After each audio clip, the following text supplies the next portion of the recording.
বেগম খালেদা জিয়ার বিদায়ে ঢাকার মাটিতে এক বিরল দৃশ্য।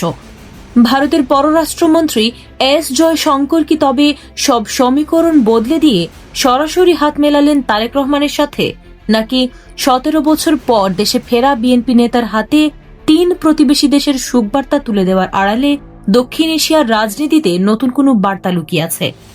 দর্শক, সদ্য প্রয়াত সাবেক প্রধানমন্ত্রী বেগম খালেদা জিয়ার মৃত্যুতে শোকের ছায়া নেমে এসেছে পুরো দেশে।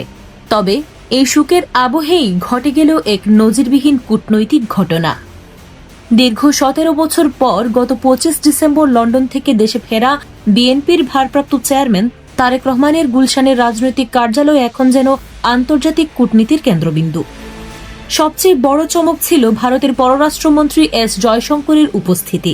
তিনি প্রটোকল বা গতানুগতিক আনুষ্ঠানিকতার বাইরে গিয়ে সরাসরি তারেক রহমানের সাথে সাক্ষাৎ করেছেন। তিনি ভারত সরকার ও জনগণের পক্ষ থেকে বেগম জিয়ার প্রতি গভীর শ্রদ্ধা জানান এবং শোকবার্তা তারেক রহমানের হাতে তুলে দেন। শুধু ভারতই নয়, পাকিস্তান ও নেপাল থেকেও উচ্চপদস্থ প্রতিনিধিরা এসে তারেক রহমানের সাথে দেখা করেছেন এবং তাদের দেশের শোকবার্তা পৌঁছে দিয়েছেন।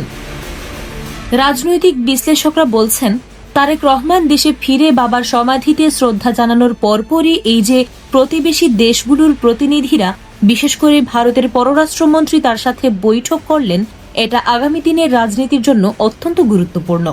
17 বছর পর তারেক রহমানের এই ফিরে আসা এবং বিশ্ব নেতাদের এই সাড়াকে আপনি কিভাবে দেখছেন?